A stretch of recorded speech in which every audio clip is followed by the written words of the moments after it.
4 రోజుల తర్వాత కైలాసాన్ని విడుదల చేస్తూ తీర్పు చెప్పారు. కోర్టు ఆవరణంతా ఒక్కసారి గందరగోళం అయిపోయింది. కొందరికి ఆశ్చర్యం, మరికొందరికి బద్రీనాథ్ చాతుర్యానికి అభివందన. కైలాసం ఎగిరి గంతు వేశాడు. పరిగెత్తుకెళ్లి బద్రీనాథ్ పాదాల మీద పడ్డాడు. నా పిల్లల్ని రక్షించారని ఆయనకు జేజేలు కొట్టాడు. తక్కిన ప్లేడర్లంతా అతని ఆనందానికి అద్భుత ఆశ్చర్యాలతో మునిగిపోయారు. బద్రీనాథ్ మాత్రం అంత ఆనందాన్ని అతనితో పంచుకుంటూ, నీ పిల్లలు అదృష్టవంతులు, పోయి రమ్మన్నాడు. అతన్ని పంపిస్తూ బద్రీనాథ్ కూడా బార్ రూంలోంచి బయటకొచ్చాడు. 10 అడుగులు నడిచి వెంటొచ్చాడు. అతను గేటు దాకా వెళ్లేదాకా నిలిచి ఉన్నాడు కూడా. కైలాసం గేటు దగ్గరికి వెళ్లేసరికి గబగబా వచ్చి మళ్ళీ ఆ అమ్మాయి కలుసుకుంది. బద్రీనాథ్ ఆ పిల్లని గుర్తించాడు. ఆ అమ్మాయి అప్పుడప్పుడు కైలాసంతో కనిపిస్తోంది. ఆ అమ్మాయి కైలాసాన్ని కలుసుకుంది. ఇద్దరూ చెరో రిక్షా ఎక్కి వెళ్లిపోయారు. ఈ అమ్మాయే కైలాసం భార్యను ఆత్మహత్యకు తరిమిన అమ్మాయి కాదు కదా అనుకున్నాడు. తిరిగి బార్ రూంలోకి వెళ్లిపోయాడు. ఆ అమ్మాయే కైలాసం ప్రియురాలు. కైలాసం భార్య ఆత్మహత్యకు ఆమె కారణభూతం. ఆ పిల్లల పాలిట దురదృష్ట దేవత. ఆ రాత్రి వాళ్ళిద్దరూ సామాన్లన్నీ సర్దుకున్నారు. పిల్లలకి అన్నాలు పెట్టారు. సామాన్లు తీసుకుని రైలు స్టేషన్కి వచ్చారు. ఒక చాప వేసి పిల్లల్ని అక్కడ నిద్రపుచ్చారు. 11 గంటలు కొట్టేదాకా ప్లాట్ఫారం మీద కాలక్షేపం చేశారు. 11 గంటలకు బండొచ్చింది. సామాన్లన్నీ బండెక్కించారు. ఇద్దరూ రైలెక్కారు. మరి ఎప్పుడు మరిచిపోయారో పిల్లలిద్దరినీ స్టేషన్లోనే మరిచిపోయారు. ఒక సీట్లోనే ఇద్దరూ ఇరుక్కుని కూర్చున్నారు. చోటు లేక కాదు, మాటు ఉందని కాదు, మరొకరు వినకుండా మాట్లాడుకోవడానికి. మద్రాసు చేరేసరికి తెల్లవారుతుందనుకుంటాను అన్నదా అమ్మాయి. ఆ తెల్లారి నిద్రలేచేసరికి మనం వాళ్ళిద్దరికీ కనిపించాం. కానీ వాళ్ళిద్దరూ వెంటుంటే తర్వాత ఎంత అవస్థ పడేవాళ్ళము. కానీ వాళ్ళిద్దరినీ ఎవరికన్నా అప్పజెప్పి రావాల్సింది. ఊరికే పోషించేవాళ్ళున్నారనా, ఇక వాళ్ళని ఎంత తొందరగా మరిచిపోతే అంత మంచిది అంటూ ఆ అమ్మాయి మరింత దగ్గరకు జరిగి ఆనుకుంది. మరో 10 నిమిషాల్లో బహుశా తను పిల్లల కన్నా తండ్రినే అని మరిచిపోయి ఉంటాడు. తెల్లవారిందందరికీ, పెంచలయ్యే భార్య కూడా. లేవండి దొంగ సచ్చినోళ్ళారా, లేచి ఆ నిద్ర పెద్దమ్మారిని కూడా లేవగొట్టండి అంటూ శాపనార్థాలతో మేలుకొలుపులు మొదలుపెట్టింది. ఎవరూ లేవలేదు. భార్య పెంచలయ్య మంచం దగ్గరికే వెళ్లి మంగళహారతి మొదలుపెట్టింది. ఎవరూ లేవలేదు. ఏమయ్యోయ్ నిన్నే, నిగడదని పడుకుంటే ఎలా? తెల్లారింది, కాఫీ పొడి లేదు, తెస్తే కాఫీ కాచి తగలడతాను, లేకపోతే లేదు. అబ్బా, ఇంకా అక్కడ కొట్లు తెరవరని ఇక్కడ నిద్రపోతుంటే తెరుస్తారా? అక్కడికి వెళ్ళి అరుస్తుంటే వాళ్లే తెరుస్తారు. అయినా ఏమంత రాత్రంతా అలసిపోయినట్లు ఈ ముద్దు నిద్ర? నీకోసం కాఫీ తాకుండా నేనెంతసేపు ఉంటాను? లేస్తున్నానులే గోల. విసుక్కుంటూ పెంచలయ్య నిద్రలేచాడు. మొహం కడుక్కోకుండానే బయలుదేరాడు. వెళ్ళాడే గాని అక్కడ షాపు తెరవలేదు. షావుకారు ఉదయాన్నే క్షవరానికి వెళ్ళాడట. గంట దాకా తిరిగి రాడట. మరో మైలు వెళితేనే గాని మరో కొట్టు లేదు. కాఫీ పొడి లేదని ఇంటికి తిరిగి వెళితే పరువు నష్టం. పెంచలయ్య మైలు నడవక తప్పలేదు. కాఫీ పొడితో ఇంటికి రాక తప్పలేదు. ఇంటికొచ్చేసరికి ఎదురుగా భార్య కాఫీ సేవిస్తూ కనిపించింది. ఇంట్లో కాఫీ పొడి లేదన్నావుగా? లేదంటే అసలు లేదన్నానా? అందరికీ సరిపోను లేదన్నాను. నాకు 2 చెంచాలుంది, కలుపుని తాగుతున్నా. ఆడదాన్ని ఆ మాత్రం జాగ్రత్త పడకపోతే ఎలా? మీ మగ సచ్చినాళ్ళంటే ఊరి నిండా హోటలే గనుక ఎక్కడ పడితే అక్కడ తాగుతారు. నాకింటికి ఎవరు తెచ్చిపెడతారు? కాచి మాకు కూడా తగలెట్టు. మీ అందరికీ తగలెట్టి నన్ను ఊరుకోమంటావా? ఆ అందరికీ తగలెట్టి నువ్వు తగలడు. అందుకేగా నేనుంది, కాచి తగలెట్టడానికి, వండి తగలేయడానికి. అంతకంటే ఏముంది? ఒక మంచా, ఒక చెడ్డ, ఆఖరికి ఒక మంచి సినిమా అన్నా చూడ్డానికుందా? అదేంటి, నిన్ననేగా పిల్లలందరినీ ఇంట్లో వదిలి ఒక్కర్తివే వెళ్ళొచ్చావు? నిన్న వెళితే ఇవాళ వెళ్ళకూడదా? నిన్న సినిమా వేసిన వాళ్ళు ఇవాళ వేయడంలే. నిన్న సంసారం చేసిన వాళ్ళు ఇవాళ చేయకుండా సన్యాసం తీసుకుంటున్నారా? 2 మైళ్ళు తిరిగొచ్చిన పెంచలయ్యకి కాళ్లే కాదు, నోరు కూడా నొప్పెట్టింది. వెళ్ళి వాకిట్లో అరుగు మీద కూర్చున్నాడు, మొహం కడుక్కుంటూ. ఏమయ్యోయ్, అలా వెళ్ళి కూర్చుంటే కాఫీ కాళ్ళ దగ్గరికి రాదు. వచ్చి కొంపటి విసిరి తగలెట్టు. నేను దొడ్లోకి వెళుతున్నా, పనుంది. సరే సరే అన్నాడే గాని పెంచలయ్య చేతిలో పని ముగించుకుని తొందరగా వెళ్ళలేడు. అంతలో ఆయన్ని వాకిట్లో చూసి గోపాలయ్య దగ్గరికొచ్చాడు. నిద్రలేచారా? మిమ్మల్ని అడిగి మరీ ఆచరించాలని రాత్రి నుంచి ఆలోచిస్తున్నాను. నిద్రపోలేదంటే నమ్మండి. రండి కూర్చోండి. ఏమేవ్, గోపాలయ్య గారు వచ్చారు, 2 కాఫీ పట్రా. కాఫీ రాదని ఆయనకు తెలుసు. అందుకే మరీ గట్టిగా కేక వేశాడు. గోపాలయ్య చాలా పెద్ద మనిషి. ఆయన ఏ పని చేసినా చాలా లీగల్గా చేస్తాడు. వద్దని సలహా ఇస్తే ఆయన ఆ పూటకి కాఫీ కూడా తాగడు. పెంచలేకి ఎవరన్నా లీగల్ పాయింట్ మీద సలహా అడిగితే పరమ సంతోషం. ఆ కాసేపు తనే పెద్ద ప్లేడర్ అయినట్టు పొంగిపోతాడు. సిపిసిలో మామూలు కొట్టు తిట్టు కేసి అనుకోకండి. చెప్పుతో కొడితే పెద్ద అఫెన్స్ అవుతుందా? గట్టి కర్రతో కొడితే పెద్ద అఫెన్స్ అంటారా? చెప్పుతోనే. పాత చెప్పైతే పెద్ద అఫెన్సా? కొత్త చెప్పైతే పెద్ద? పాత చెప్పే. పాత చెప్పులో తిరస్కారం ఉంది, మరింత అవమానం అవుతుంది. కనుక చెప్పుతో కొట్టబోయేవాడు వెళ్ళి కొత్త చెప్పు కొనుక్కొచ్చి కొట్టాలి, తప్పదు. మరి అప్పుడు అఫెన్స్ తక్కువ. మొన్ననే మద్రాసు కోర్టు తీర్పు ప్రకారం అరుగు మీద వాళ్ళు అరుగు మీదే ఉన్నారు. అక్కడ దొడ్లో భార్య పక్కింటి దుర్గమ్మతో కబుర్లలో పడింది. మా వారు నిజంగా ఆదిశేషువు. మీరు భూదేవి లాంటివారు. 24 గంటలు ఆమె విసుగు విరామం లేకుండా కాళ్ళు ఒత్తుతూ ఉంటుంది. ఏ ఫోటోలో అన్నా చూడండి. ఏ మాటకు ఆ మాటే చెప్పుకోవాలి. నేనెంత మాట్లాడినా ఆయన ఉలకరు పలకరు. అంతలో ఏదో వంటింట్లో చప్పుడైంది. ఏమిటో అని ఆవిడ పరిగెత్తుకుని వెళ్ళింది. ఏంటో అని పెంచలయ్య పరిగెత్తుకుని వచ్చాడు. ఎవరో ఇద్దరు పిల్లలు కుంపటి మీదున్న పాలు దింపుకుని తాగేస్తున్నారు. ఎవరు మీరు? అయ్యయ్యో, పిల్లలు కుంచిన పాలు శుభ్రంగా తాగేస్తున్నారు అంటూ పెంచలయ్య చిన్నపిల్లని లాగేబోయాడు. ఆ పిల్ల గొల్లుమంది. పెద్ద పిల్లని భార్య లాగేబోతే, ఏం మేము పిల్లలమేగా అంది జాలిగా. అడగకుండా పెట్టకుండా ఇంట్లోకొచ్చి, ఏం మేము రాకూడదా మీ ఇంటికి? చూడ్డానికి పిల్లలిద్దరూ బీద పిల్లల్లా లేరు. తప్పులు తెలిసిన ఈడు కాదు, చిలక పలుకుతున్నట్లే ఉంది. మీ అమ్మ నాన్న ఎక్కడా? నాన్న మమ్మల్ని అక్కడ పడుకోబెట్టి ఎక్కడికో వెళ్ళిపోయాడు. అమ్మ పెద్ద మంటల్లో చచ్చిపోయింది. అక్కడంటే ఎక్కడా? పెంచలియే గాబరాగా అడిగాడు. అదిగో అక్కడ, రైళ్లు ఆగుతాయి అక్కడ. పిల్లలు అమాయకులని తెలిసిపోయింది. భార్య వాళ్ళని అన్నం తింటారా అని అడిగింది. వద్దు, అమ్మ కోపడుతుంది అంది పెద్ద పిల్ల. పర్వాలేదు, మీ అమ్మతో నేను చెప్తాను అని చెప్పి కాస్త మజ్జిగన్నం పెట్టింది. స్టేషన్లోనే ఉండండి, మీ నాన్న వస్తాడు, వెతుక్కుంటాడు అని పెంచలయ్య పెద్ద పిల్లని తోడిచ్చి స్టేషన్కు పంపాడు. ఆ పూట ఆ పిల్లలిద్దరూ స్టేషన్లోనే ఉన్నారు. రైళ్లు ఎక్కడానికి దిగడానికి వస్తున్న వాళ్ళని పోతున్న వాళ్ళని బిక్కమొహాలేసుకుని చూస్తూ నిలబడున్నారు. నాన్న కనబడలేదని ఏడుస్తున్నారు. చుట్టూ చేరిన జనం ఎవరో మహానుభావుడు పిల్లల్ని ప్లాట్ఫారం మీద మరిచిపోయి రైలెక్కుంటాడు అనుకుని అవి ఇవి కొనిపెడుతున్నారు. చివరికి ఎవరి దోవన వాళ్ళు వెళుతున్నారు. కుటుంబరావు గారికి సమస్య ఎలా పరిష్కరించడమో ఎంత ఆలోచించినా తేలడం లేదు. ఇది తన వల్ల కాదు.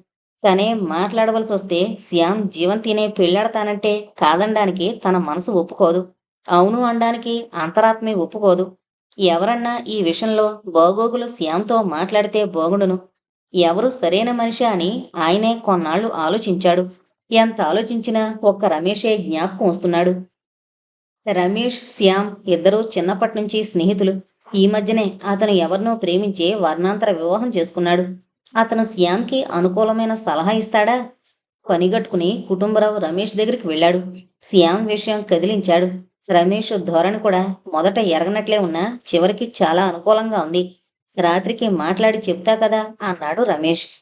ఆ సాయంకాలం చాలా ప్రయత్నాలు చేశాడు రమేష్. అయినా శ్యామ్ మెత్తబడలేదు. మేమిద్దరం పరస్పరం ప్రేమించుకున్నాం. బద్రీనాథ్ కాదు, బ్రహ్మదేవుడు కూడా మమ్మల్ని విడదీయలేడు. కానీ పెళ్ళెలా చేసుకుంటారు? ఈ నివురుగప్పిన నిప్పు రాజకుండా ఇలాగే ఉంటుందా కలకాలం? ఉండకపోతే పోని, రాజుకుని బొగ్గున మండని, అంతకంటే ఏం చేస్తుంది? సరే అలాగే. మీ ఇద్దరూ స్నేహంగా ఉండి నువ్వు వేరే పెళ్లి చేసుకోకూడదు? ఇంపాసిబుల్. ఏనాటికైనా విడాకులు పొందాల్సిందే. జీవంతి కోడలుగా మా ఇంటికి రావాల్సిందే. లేకపోతే ఈ స్వచ్ఛమైన ప్రేమకు అర్థం లేదు. ఆమె నిన్నెంత ప్రేమిస్తుంది అనడానికి ఆధారం ఏముంది? ఆధారాలెందుకు? మా మనసులే ఆధారాలు. మా మనుగడలే ఆధారాలు. సూర్యుడికి చంద్రుడికి ఆధారం ఏమంటే ఏం చెప్తాం? వాదనలు ఆగలేదు. తీర్మానాలు మరునాటి సాయంత్రానికి వాయిదా పడ్డాయి. ఎంతో ఆశ పెంచుకుని రాత్రికి రమేష్ని వెతుక్కుంటూ వచ్చిన కుటుంబరావు గారికి ఆశాభంగమే అయింది. తిరిగి ఇంటికి వెళ్ళాడు. భార్యతో రమేష్ దగ్గర విన్న మాటలన్నీ చెప్పాడు. భోజనానికి లెమ్మంటే వాణ్ణి రాని అంటూ ఇద్దరూ ఆకలి మరిచేపోయారు. శ్యామ్ ఆ రాత్రి ఇంటికే రాలేదు. రాత్రంతా జీవంతితోనే ఉన్నాడు.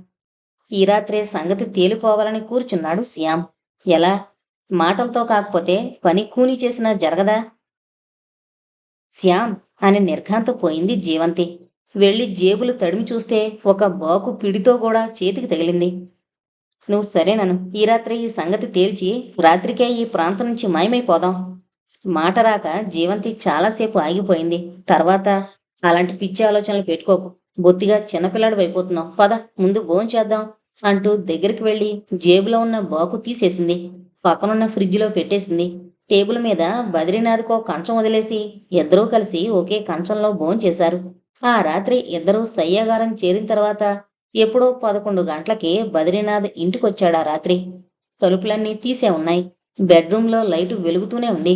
భోజనం చేయక తప్పదు కనుక భోజనానికి కూర్చున్నాడు బద్రీనాథ్. అవతల సయ్యాగారంలో పౌరాళ్ల గోగోలు వినిపిస్తున్నాయి. యువతల బద్రీనాథ్ ఏం తింటున్నాడో ఏం తినలేదో తెలియడం లేదు. వెళ్ళి ఓసారి గొంతులు పిసికేయాలా, చేతులతో తన గొంతే నలుపుకోవాలా, మెదలకుండా డాబా మీదకి వెళ్ళి పడుకోవాలా? మూడు తనంతవాడు కాకపోయినా ఎంతమాత్రం సంస్కారం ఉన్నవాడు చేయకూడదని అనిపించింది. కాదు, అది నా భార్య కాదు అనుకుంటే సరిపోతుంది, కానీ కళ్ళారా చూస్తూ అనుకోవడం అంత తేలిక అనిపించడం లేదు. పిలిచి విడాకులు ఇచ్చేస్తున్నానని చెప్పేద్దామా? ఎస్, అదే మంచిది. అంతతో వ్యధ తగ్గిపోతుంది. తర్వాత నొసట రాసి ఉన్నట్లే జరుగుతుంది. నిర్ణయం అయిపోయింది. పెరుగు కోసం చూస్తే బల్ల మీద పెరుగు కప్పు లేదు. ఫ్రిడ్జ్ తీశాడు. శ్యామ్ తెచ్చిన చాకు పక్కనే ఉంది. కప్పును తీసుకున్నాడు. ఫ్రిడ్జ్ తలుపు ముయ్యనన్నా ముయ్యకుండా వెళ్లి భోంచేశాడు. ఆఫీసులోకి వెళ్లి విడాకుల పత్రం రాశాడు.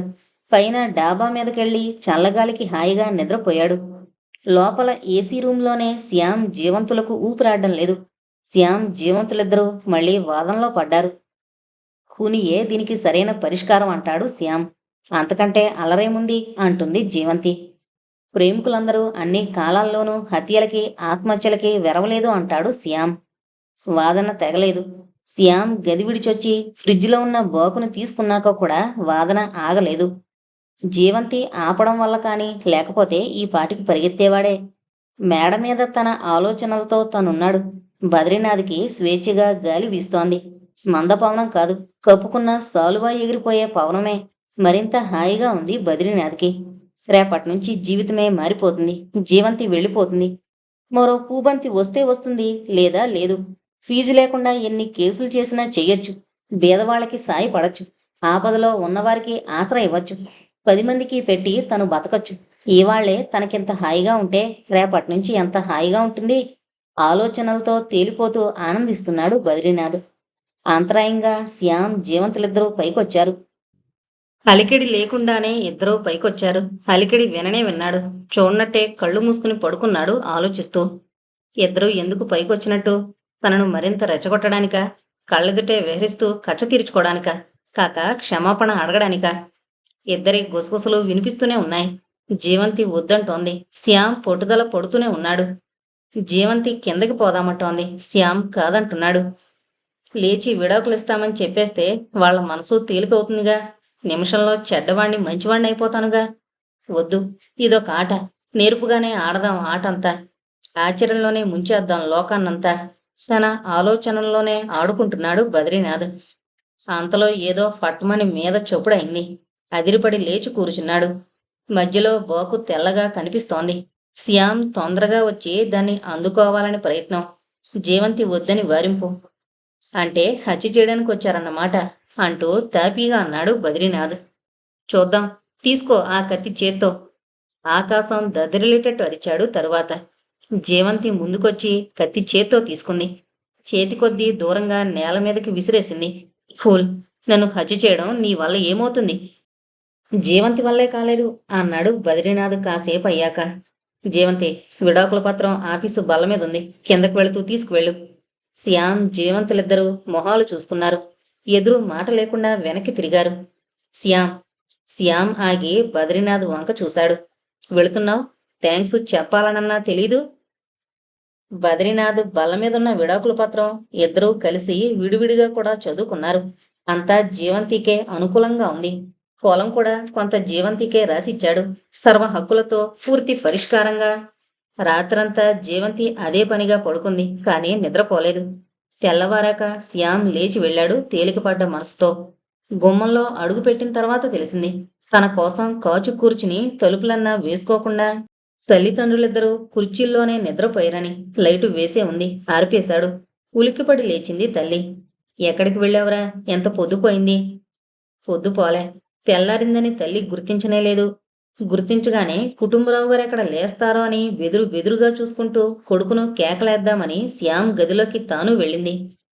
బద్రీనాథ్ గారు విడాకులు ఇస్తున్నారమ్మా. నేను జీవంతి పెళ్లి చేసుకోబోతున్నాం. శ్యామ్ మాటలు విన్న తర్వాత నరసమాంబకు ఆ చోట ఇక నిలవాలనిపించలేదు. వెళ్ళి భర్త లేచేలోగా తిరిగి రావాలన్నదొక్కటే ఆలోచన. ఇవాళే దీని సంగతి తేలిపోవాలి. సరాసరిగా రిక్షాలో వెళ్ళి ఆమె బద్రీనాథ్ స్వర్గసీమ ముందు ఆగింది. సరాసరి ఇంట్లోకి వెళ్ళింది. ఆ గదిలో జీవంతిని చూసి నిలిచింది. మీరు మీరు నేనేనమ్మా, నీకు కాబోయే అత్తగారిని. కాబోయే కోడల్ని ముందుగా కంటితో చూసి పోదామనొచ్చాను. కూర్చోండి. కూర్చోడానికి రాలేదు. మళ్ళీ మా వారు లేచేలోగా వెళ్ళాలి. ఆయన ఈ మాట వింటే ఏమైపోతారోనని భయం. ఒక కాపురం చేయలేని దానివి మరో కాపురం ఎలా చేయగలవా అని బెంగ. కొడుకే నల్లపూసలు తెంచిపోసే రోజొచ్చిందని ఇవాళే తెలిసింది. ప్రేమ సంగతి పూర్వకాలం వాళ్ళం, మాకు తెలీదు. నిజమే, కాని ప్రేమ నాకేమిస్తావు అని అడగదు. ఎంత ఎదురిచ్చినా తను తృప్తి పడదు. కొడుకు కోసం ఏడవడానికి నేనిక్కడికి రాలేదు, కాని భర్త కోసం బెంగపడొచ్చాను. కొడుకో భర్తో తేల్చుకోవలసి వస్తే నాకు భర్తే ముఖ్యం. ఈ మాట నువ్వు అనగలిగితే ఆ ఇంటి కోడలవైరా, వస్తా. వచ్చిన రిక్షాయే ఎక్కి నరసమాంబ వెళ్ళిపోయింది. కాని ఆ సుడిగాలి మాత్రం జీవంతి చుట్టూ తిరుగుతూనే ఉంది. ఎంతోసేపు ఉప్పగిల్లి చివరికి తెప్పరిల్లి కళ్ళు తెరిస్తే ఎదురుగా బద్రీనాథ్ రాసిపెట్టిన విడాకుల పత్రం కనిపించింది. ఈయన ఏమయ్యాడో? గబగబా డాబా మీదకి పరిగెత్తింది. బద్రీనాథ్ అక్కడ లేడు. ఇల్లంతా కలి చూసింది. ఎక్కడా లేడు. షెడ్లో కారు లేదు. ఇంత పొద్దున్నే కారులో ఎక్కడికి వెళ్లారబ్బా? రైలు పట్టాల దగ్గరకో కాలువ గట్టుకో కాదు కదా? ఆమెకు ఆదుర్ద ఎక్కువైంది. ఆత్మహత్య కాదు కదా అని మరోసారి అనుకుంది. ఇది ఆత్మహత్యతో ముగియవలసిందేనా? మళ్ళీ అనుకుంది. రైలు పట్టాల పక్కనున్న రోడ్డున కారులో వెళుతున్నాడు బద్రీనాథ్. కారు ఔటర్ సిగ్నల్ దాటింది. అక్కడో కాపలా లేని లెవెల్ క్రాసింగ్ ఉంది. కారు అక్కడే ఆగింది. కారులోంచి బద్రీనాథ్ కిందకి దిగాడు. నిమిషానికి వాచి చూసుకుంటున్నాడు. ఔటర్ సిగ్నల్ వంక చూస్తున్నాడు. దగ్గరలో ఒకే ఒక ఇల్లుంది. కాసేపటికి ఆ ఇంట్లో నుంచి ఏవో కేకలు వినిపించాయి. ఏంటని చూస్తే ఇద్దరు ఆడపిల్లలు ఏడుస్తూ బయటకొచ్చారు. వెనకనే వాళ్లనే కొట్టడానికి కాబోలు. తిట్టుకుంటూ కర్ర తీసుకొచ్చాడు ఒక పోతులాంటివాడు. బద్రీనాథ్ తనకెందుకని ఊరుకున్నాడు మొదట. చివరికి మనసాగలేదు, కాళ్ళు ఆగలేదు. ఎందుకు ఎందుకు వాళ్ళని కొడతావు? ఎవరో ఇళ్ళు ఏ ఎదవకని పారేశాడో ఇంట్లోకొచ్చి చద్దన్నం పెట్టుకుని తినేస్తున్నారు.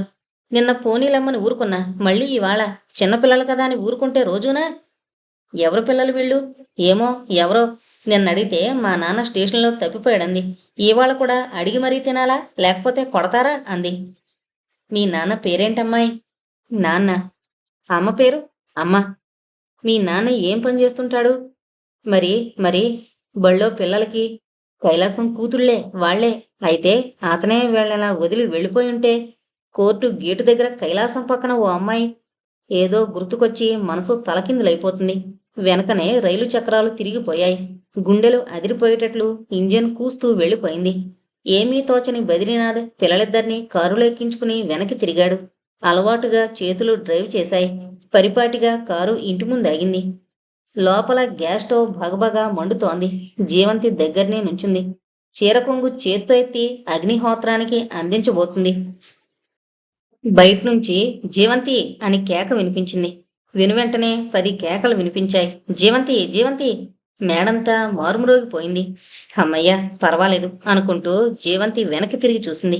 ఎదురుగా పిల్లలతో బద్రీనాథ్. వీళ్ళెవరో తెలుసా? కైలాసం కూతుళ్ళు. మనం చేసిన నిర్భాగ్యులు. నీ సలహా, పట్టుదల, నా తెలివితేటలు ఇందుకు పనికొచ్చాయి. ముందు వీళ్ళకి అన్నం పెట్టాలి, ఆగు అంటూ తనే వెళ్ళాడు. కంచంలో అన్నం పట్టుకొచ్చాడు. టేబుల్ మీద వాళ్ళిద్దరినీ కూర్చోబెట్టి కలిపి పెట్టడం ఆరంభించాడు. చూస్తూ నిల్చుండిపోయింది జీవంతి. బల్లం మీద ఓ కాలు రాస్తూ చేత్తో జీవంతిని చూపిస్తూ చిన్నపిల్ల మారం చేస్తూ ఏడుస్తోంది. అమ్మ అమ్మ పెడితే తింటుందట, ఆవిడ్ని చూసి అమ్మ అనుకుంటోంది అని పెద్దపిల్ల నవ్వుతూ తింటోంది. మీ అమ్మ ఎక్కడుంది? దగ్గరకొస్తూ జీవంతి అడిగింది. లేదుగా, పెద్ద మంటలో మండిపోయింది. బాధగా బద్రీనాథ్ లేచాడు. కారణం నేను, అంతకీ కారణం నేను. తెలుసుండే మోసపోయాను. అపరాధిని వదిలించాను. ఈ నిరపరాధుల్ని పోషించాలి అనుకుంటూ వెళ్ళాడు. ఆఫీసు టేబుల్ దగ్గర కూర్చుని అదే పనిగా ఆ మాటే అనుకుంటున్నాడు. జీవంతి కన్నీళ్లతో కడిగి పిల్లలకి అన్నం పెడుతోంది. పెంచలయ్య రాగానే జరిగిన కథంతా ఆయనతో చెప్పాడు బద్రీనాథ్. వెంకట్రావు రాగానే అతనితో చెప్పాడు. అందర్నీ కూర్చోబెట్టి మళ్ళీ అందరికీ చెప్పాడు. తర్వాత పిల్లల్ని వాళ్ళకి చూపిస్తూ వాళ్ళ ఉసురు పోసుకుంది నేనేనండి, నేను. ఆ పెద్ద పిల్లకింకా సొంత ఇల్లు పరాయి ఇల్లు అన్న భేదమన్నా తెలీదు. చిన్నపిల్ల అందర్నీ తల్లిదండ్రులే అనుకుంటోంది. వెళ్ళి ముందు ఆ పిల్లలకి గుడ్లు కొనుక్కురండి పెంచలయ్య గారు అంటూ 100 రూపాయల నోటు ముందు పడేశాడు. తర్వాత ఆలోచించి బద్రీనాథ్ లోపలికి వెళ్ళాడు ఆఫీస్ నుంచి. జీవంతి ఎదురుగా వాకిలి దగ్గర నుంచున్నాడు. అంతా రాసిపెట్టినట్టుగా జరుగుతోంది. ముందు మీరేం చేద్దామనుకున్నారో నాకు తెలీదు. జీవంతి, ఏం చేసినా వారం 10 రోజుల తర్వాత చేయండి. ఇంట్లో ఈ పిల్లలకి అలవాటయ్యేదాకా, నాకు అలవాటయ్యేదాకా నువ్వు ఇంట్లోనే ఉండు. తర్వాత మీ ఇష్టం. కావాలంటే నేను శ్యామ్తో కూడా చెబుతాను. మరింకా మాట్లాడలేక గొల్లుని ఏడ్చాడు. అంతలోనే కోలుకుని వెళ్ళిపోయాడు. జీవంతి అటే చూస్తూ ఉండిపోయింది.